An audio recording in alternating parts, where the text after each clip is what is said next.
Hi, I'm Yulia, and this is the News Brief. Today we're going to be talking about Russia's shenanigans and, well, how trustworthy they are. And of course, we're going to discuss it together in the comments, so you don't have to suffer alone, and I don't have to suffer alone. So leave your questions, suggestions, thoughts, constructive criticism, anything on your mind. I read all of it. I love communicating with you guys. Let's go. So, of course, we are not surprised, but Russia rejected Trump's peace proposal. Why did Russia reject Trump's peace proposal? Well, they rejected the peace proposal in the current form, and I quote, "The statement said that Trump's plan does not include demands for Kyiv to eliminate the root causes of war." I mean, yeah, Trump's plan definitely does not include eliminating Russia, unfortunately, because Russia is the root cause of war. I mean, they do try to continuously keep pretending like it's Ukraine's fault that the war started, but in reality, it's not. Here are some of their demands and complaints that they're trying to justify. Russian Foreign Minister Lavrov has complained to the United States, the UN, and OSCE about Ukraine, accusing it of violating an agreement on the inadmissibility of attacks on energy and infrastructure. Which is funny because about 40 minutes after Russia agreed to this 30-day temporary ceasefire in energy infrastructure, 40 minutes, they struck a Ukraine energy object. By that, basically making the agreement null and void. I mean, the agreement was null and void before it even started because Russia never really planned on adhering to it anyway. Energy facilities have been attacked all this time, perhaps with a break of 1 or 2 days. We passed this list to the US presidential aide Mike Waltz. I sent it to the US Secretary of State Marco Rubio, our representatives in the UN and the OSCE, Lavrov stated. At the same time, after signing the agreement, Russia intensified bombings on all Ukrainian infrastructure and all Ukrainian facilities, also creating more deaths than there have ever been since the beginning of this war. Later in this episode, I will walk you through all of the airstrikes that happened in the past week alone, and let's see who is not adhering to this agreement. I mean, to be honest, if you are a critical thinking person, you will know that all these methods that Russia is using are projection. They're quite literally doing the things they're accusing Ukraine of doing, and this has been their strategy from the very beginning. However, it did not work with the Biden administration, and it does not, thankfully, work on Europe. But with the Trump administration being so willing to parrot Russian propaganda, of course, they're going to be using these statements as well. Russia said that Ukraine has been really, really bad, and Ukraine has been bombing Russia, so of course it is Ukraine that is not adhering to the ceasefire. But let me remind you that actually, Ukraine agreed to full 30-day ceasefire the second that it was proposed by the Trump administration. Russia is the one that rejected a full ceasefire to begin with. Russia is also now mobilizing a record number of men into the military. Yeah, that sounds exactly like the country that wants to stop the war, doesn't it? Recently, residential areas of Kropyvnytsky, Kyiv, Kharkiv, Odessa, and Dnipro have all suffered missile strikes. In his evening address, President Zelensky accused Russia of yet another attack on Ukraine's energy sector, which left part of Kherson without electricity. And, obviously, Russia is going to say that, hey, Ukraine didn't adhere to this plan, so why should we? But please, please, please don't forget, and I will repeat this again, Ukraine agreed to a full ceasefire for 30 days the minute that Trump offered it. Russia is the one that rejected the conditions for the ceasefire and said that they are okay with temporarily not striking infrastructure. 40 minutes after that statement, they struck Ukrainian infrastructure. So, therefore, rendering the agreement null and void. What this is panning out to be is how every single negotiation with Russia has panned out to be. If you think of Minsk I and Minsk II, Russia broke those as well. If you think of all the green corridors that Russia has ever promised to Ukraine, they broke those as well. And one of the most famous and most atrocious events in Ukrainian history in terms of modern warfare with Russia is the Ilovaisk Green Corridor. So this is nothing new, and we of course expected it, but in this time when that Russia is using its, standard methods of negotiation, the reason why I'm doing this video is to remind everybody to not forget who the culprit is and not forget that they do this all the time. President Zelensky expressed hope that Donald Trump would increase sanctions pressure on Russia in response to strikes on Ukrainian energy infrastructure. I believe that we have come to the point of increasing the impact of sanctions. The Russians are violating what they have promised America, at least what America told us publicly. Zelensky said during a meeting with German Foreign Minister Annalena Baerbock. He emphasized that Ukraine is providing the United States with near daily updates on Russia's violations of agreements to halt attacks on energy facilities. It is very important for us that there are strong steps. Words are not enough for us. With all due respect to our strategic partners, sanctions are very important to us because what we talked about with America, we are doing. What Russia agreed with America, they're not doing, Zelensky stressed. Interestingly, also, today Trump came out with the tariffs that he's going to impose on different countries, and those countries included Ukraine and excluded Russia and Belarus.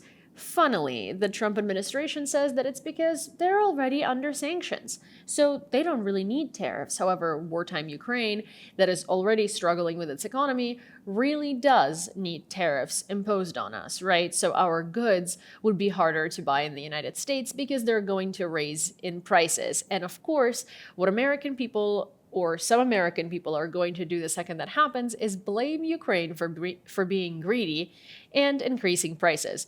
So when that does happen on your shelves and you see some of your favorite Ukrainian products like candy or any other import really, and the price tag, and you see the price tags on those products being, well, however many percent higher, do remember that it's not actually Ukraine that's making that happen, it's Donald Trump.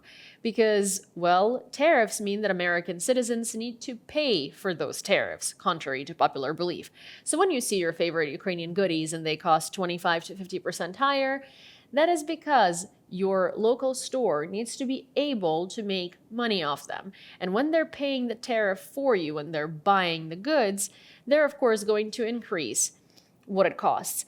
And they're going to decrease the amount of products they buy in general because it's simply not feasible for them and it's simply too expensive, which will plunge Ukraine in further economic chaos because that'll, well, affect our exports. Although most of our trade is with Europe, not with the United States.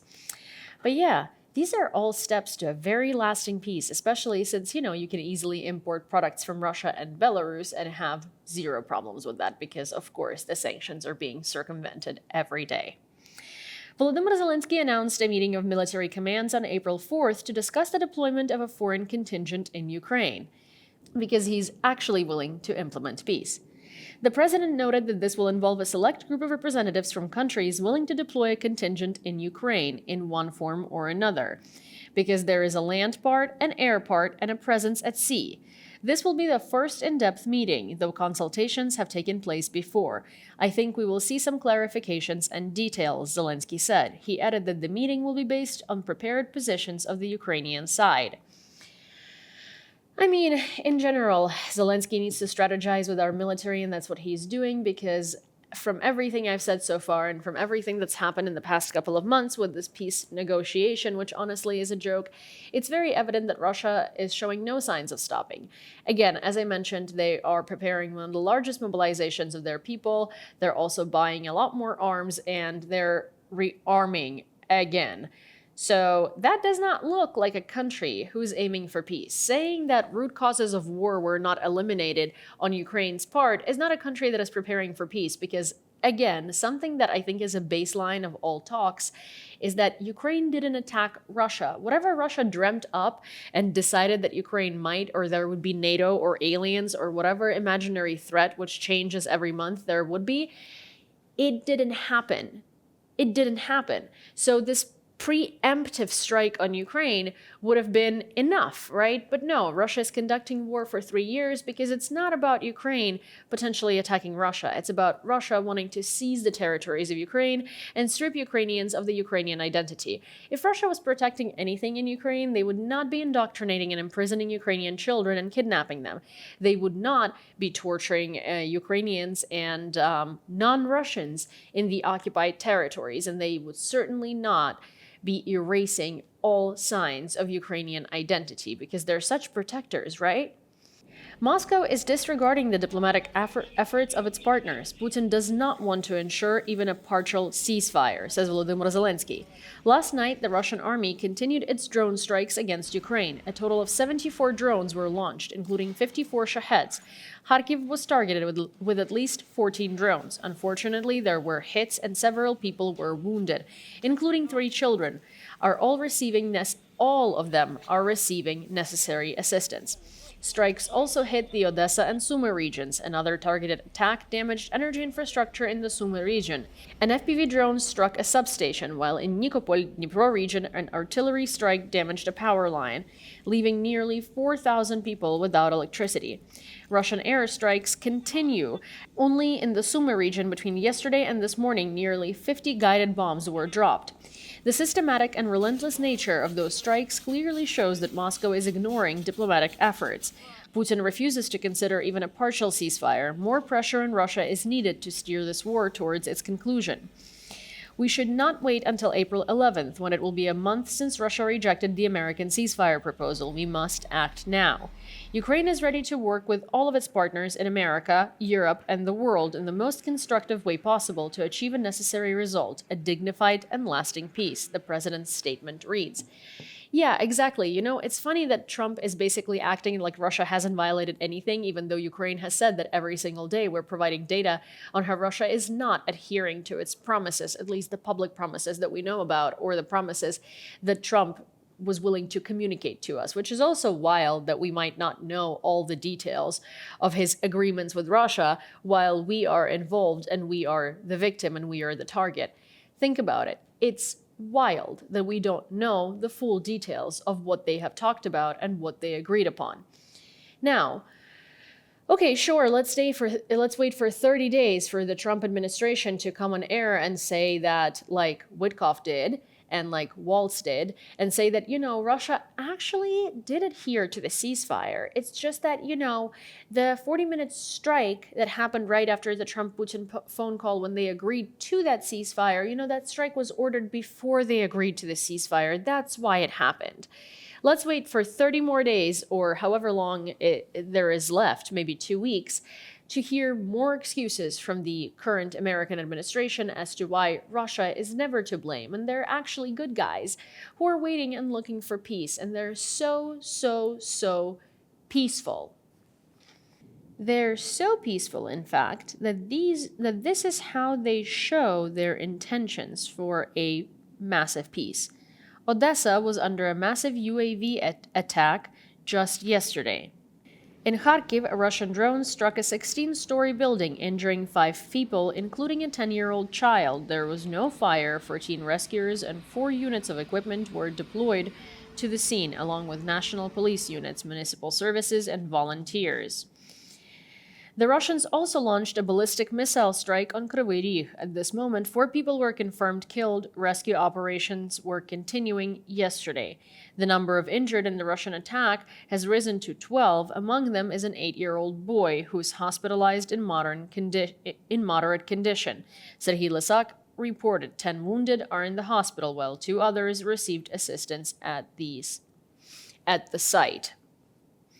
14 strikes on Kharkiv in the last 40 minutes as of yesterday, 10:38 p.m. 11 children have been returned from the temporarily occupied territories of Ukraine and the Russian Federation, Dmytro Lyubinets, Commissioner for Human Rights of the Verkhovna Rada of Ukraine. Again, kidnapping children and holding them hostage is a very peaceful resolution. There were also 3 teenagers that escaped Crimea's re-education camp for teens, and they have come back to the territory of Ukraine through great efforts, and they have told their story to Politico. Again, very peaceful efforts. And the Ukrainian intelligence summarizes it as Russia has intensified its information operations against Ukraine, not just the airstrikes. The operations aim to dismantle Ukrainian statehood, not on the battlefield, but in people's minds. by delegitimizing the government, undermining democratic institutions, and imposing an externally controlled political scenario resembling a managed surrender. And that is evident from Russia requesting a UN auspice in order for Ukraine to have an election and installing a leader that Russia would want to talk to. Right, so let me recap. From the very beginning of this entire situation, Russia had never had any plans for a ceasefire or for a peaceful resolution. Their plan from the very beginning was not to negotiate and not to look for compromises. What they're looking for is the same ridiculous bullshit that they have been looking for from the very beginning. They just keep rephrasing it and giving it a new name. So, toppling the Ukrainian government is now called the UN auspice for Ukrainians to be able to elect a president they can trust and we can talk to. Well, we trust our president, thank you very much.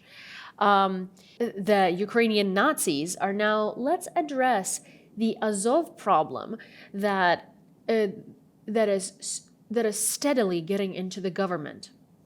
Our military is not anywhere near the government. The Ukraine was going to attack us anyway is now called, we're going to strike Ukraine's infrastructure because they have struck our electrical infrastructure after we have violated the ceasefire. But we're going to gaslight you into thinking it's their fault. And many more other points, including all of the oblasts and including Russian state TV saying that legitimately they're not planning on stopping anything. They want more. They want more Zaporizhia, they want more Kherson, and they also want to finish off Donetsk. According to intelligence, the core of this hostile effort is to push certain narratives under the guise of peacemaking initiatives and analytical discourse, including allegations that the Ukrainian government has lost legitimacy due to the absence of elections under martial law, calls for an interim administration under the UN, the US, the EU, or even a four-party formal involving Russia. Claims that Russia cannot sign a peace agreement with the Ukrainian government, which, according to the enemy's plan, should serve as a pretext for changing Ukraine's political course. Again, this was never about negotiation. Don't be fooled into thinking that Russia wants any sort of negotiation. This was always about Russia waiting it out, hoping that Trump admin would be in office so they could easily manipulate their way to their goals. If you look at what Russia wanted from the very beginning, which is demilitarization of Ukraine, denazification of Ukraine, the change of the Ukrainian regime, and all of these things, these are still present in their demands for negotiations. They're just now called differently because now Russia says, oh, well, we don't want Ukraine to be able to militarize and we don't want Ukraine to be able to train their military and we don't want Ukraine to have any outside help. They're basically doing the same thing. There is no negotiation. There is no change in conditions. It's the same demands. It's the same old spiel. And I hope that in this episode, it reminded you as to why Russia can never be trusted and as to why all of these peace talks, so-called peace talks, are actually just political farce and Russia's continuation of its information warfare. And if you want to know more about how Russia conducts its warfare, watch the previous episode where we talk about how Russia uses AI in order to fool you in everyday life. Anyways, that's all I have for you for today. I hope you enjoyed this episode and it gave you useful information that can help you and you can share with your friends. Speaking of which, please do share this video, give it a like, and leave your thoughts, comments, questions, suggestions, because in the economy of YouTube, it helps a lot for this video to spread. And of course, I also enjoy reading all of your opinions. Don't forget to subscribe to this channel and also turn on all of your notifications so you don't miss when the next episode comes out. And I'll see you next time.